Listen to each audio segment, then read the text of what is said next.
Yo, what's up guys? My name is Reno. I'm a photographer and videographer, and today we're gonna be talking about how to use iMovie. I know a lot of you guys, you may be just getting started, so I created a walkthrough on how you can use iMovie to start creating videos. Yes, iMovie is, free. It comes with your Mac if you have a Mac computer, but I believe in using what you got, and if that's all you got, use it. And so I created this video so that I can walk maybe a beginner through the process of how to create content for the very first time. So if iMovie's all you have, jump in there and get started. Go open it and follow along with this video right now. Hey, and welcome to iMovie. Any of the previous projects that you would have been working on will be here in this window. And since we're just getting started with a brand new project, we're gonna click here and then click Movie.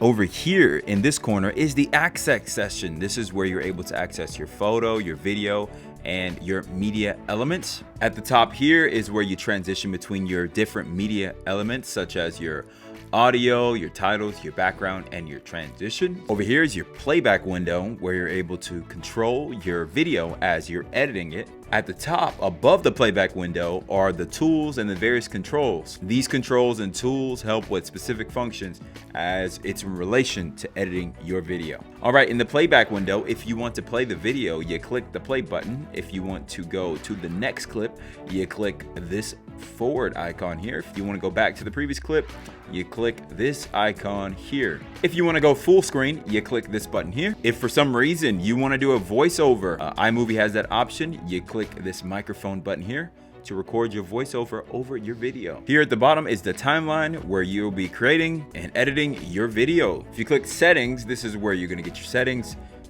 telling you what the details are for your project. And finally, if you want to go back to your projects, you click this button here. And if you want to export and you're finished with your video, you click this button here. And that's how you share it with the world. All right, let's import our footage. So you go to File, Import Media, and when importing, it's up to you. You can import individual sections if you want, or you can import your whole folder. And for me, since I have all of my assets in one folder, I'm gonna click the footage folder and import everything. Remember, we can always access these media elements by clicking My Media and My Movie. Now I'm gonna bring in my main camera angle down into the timeline so that we can begin with our demo. So from this point, if you click settings, you can control how big you want the preview for the clip size to be. If you want it to be really big, you can click it here. Or if you want it really small, you can, whatever works for you.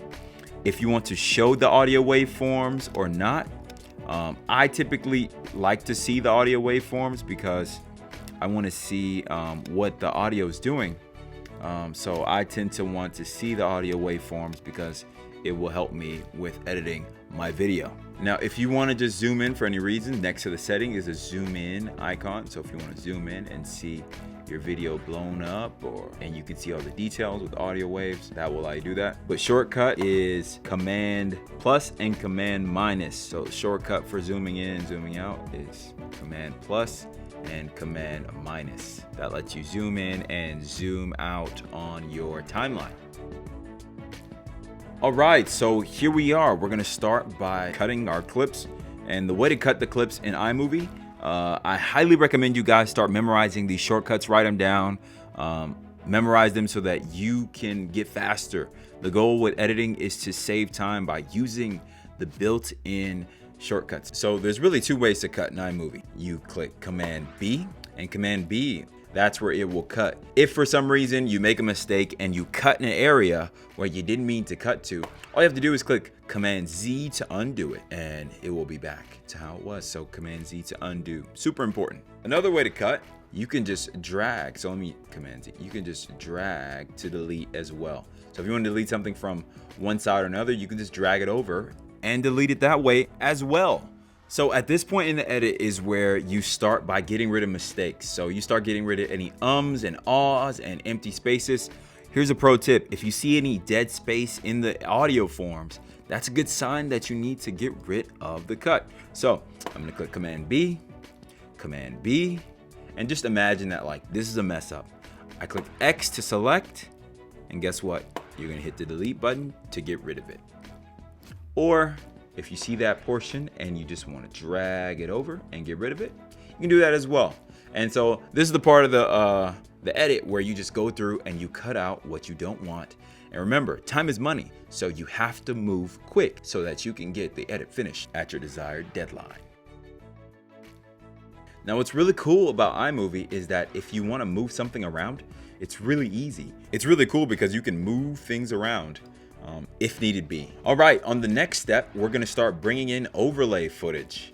Overlay footage is what we call the B-roll. So the main footage, and now we're gonna bring in the overlay footage. So again, this is just for the sake of the example. I'm gonna bring in this guy who's just standing there. The overlaying footage helps tell the story, or if I'm talking about geese and I want to throw it into my timeline, we can do that as well. And so yeah, we can stack these up, line them up, and it's really cool because they help tell the story. Also, what's cool is that you treat these B-roll clips just like you do your main clips that we did here. Click X to select, and then you click Command B to cut it exactly where you want it.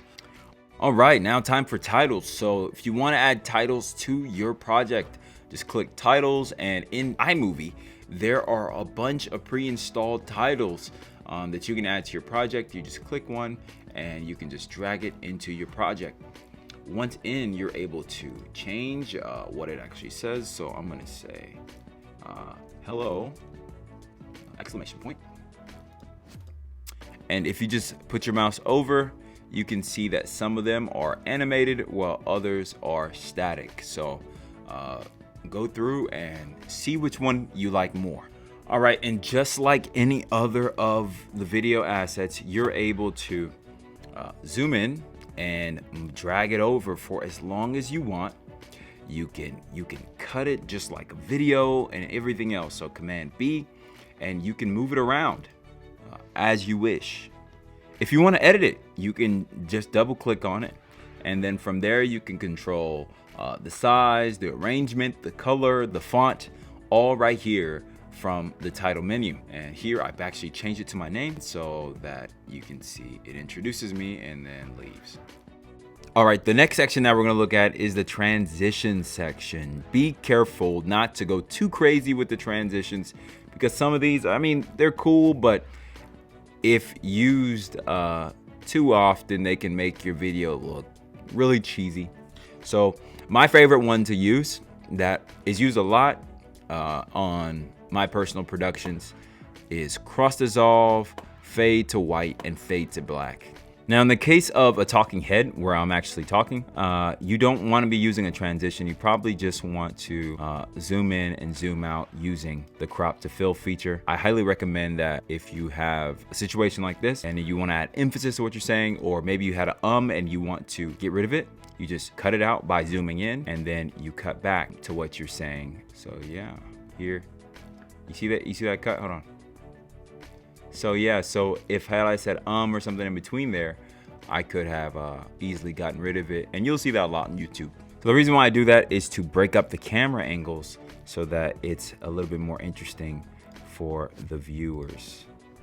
Again, if you're doing a transition between two of the same exact clips, you want to zoom in versus using a transition. Now, in terms of effects, if you have a shaky video footage and you want to stabilize it, you can click this icon here to stabilize it, and then click the check icon, and it will stabilize any shaky footage that you may have. Now, if you want to speed up and slow down a clip, you can go here to the speed controller, and you can go slow or fast, creating slow motion effect, or speed it up to speed up your edit. All right, next you can add audio. So if you have any music in your library, it will appear here, or if you have any sound effects that you have pre-installed, or if you have some GarageBand, you can install it here. You simply just drag it in to access the music on your timeline. But if you want to bring in some special music, you go to File, Import Media, and then you go find the music in your computer, wherever you have it. If you have any music, you can bring it in by importing it just like you would any other footage. Another thing is you can tell which is video and which is audio because video is in blue and audio is green and titles are purple. So that helps you distinguish which is which. And so remember, just like the video footage, you can drag it, you can cut it, you can adjust it, move it around to your desired place so that you control the final finished product of your video. And so if you zoom in and you look at these icons here, you're gonna see these little round circles. These affect the transitioning out. So if you get to the end of your clip and you want the music to dip down to 0, you can do that. Or if the music, you want it to start soft and then build up, you can do that as well. And that's for all of the music tracks, including the video track. If you want it to fade out that way, that's how you do it. All right, from there, typically in the project is where you adjust your audio levels. So I'm actually gonna bring this audio all the way down and I'm gonna play the video just with this portion going. So I would just play it, listening to it, and then I would bring up the audio accordingly so that the audio of the music doesn't overpower my actual video edit. Again, this is an art, so feel free to bring it as loud or as soft as you want, but just remember, make sure that music doesn't overpower the person that's talking. Now with audio, especially in our video clips, I see it looks like I'm peaking here, you actually don't want it to go too high. Because if it's too much, then you'll see too much yellow. Too much yellow means that the audio is being distorted. You want to protect your audio, so you want to bring it down and control that audio. It's okay if it's peaking just a little bit, but you do want to make sure that the whole project, that the audio is protected and it sounds good. After you adjust the audio of one of your segments, here's where you can zoom out. You click copy. Now obviously I should select all of it. Edit, paste adjustments, and volume, and it's going to put it over all of the sections. And so now when you look at it, you're gonna see that now none of my audio is clipping. It's okay if you see a little bit of yellow, but just make sure that the audio is not going into the red. Red is not good. Now there are a few more audio tools that you can use. All right, now if you want to remove some noise from the background, there's a special feature in here called the reduction background noise tool. And if you click that, then it'll reduce some of the background noise in your project. Also over here, you have some equalizer sets, presets for the audio. So if you want to voice enhance or do bass reduction or treble boost, you have access to that as well here in your audio settings. Also, if you go up here to the filters tab, there's also audio effects that will allow you to change your voice or allows you to add different effects to voices or to audio to make it to how you desire to help tell your story. And so from this point, once you affect your voice, you can go ahead and adjust your audio for your music.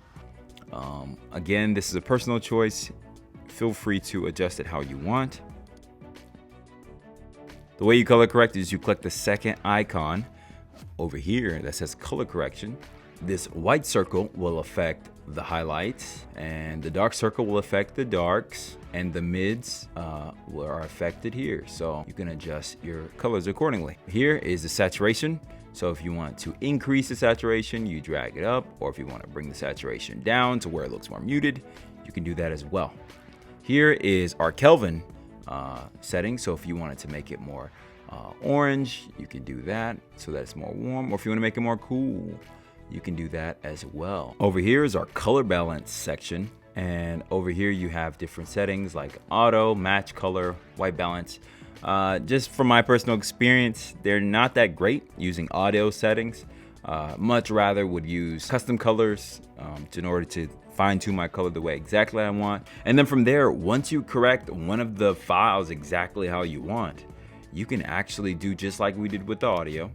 Right click, click copy, and then you're gonna select the footage that you want to put on. In this case, we're gonna put on all over here.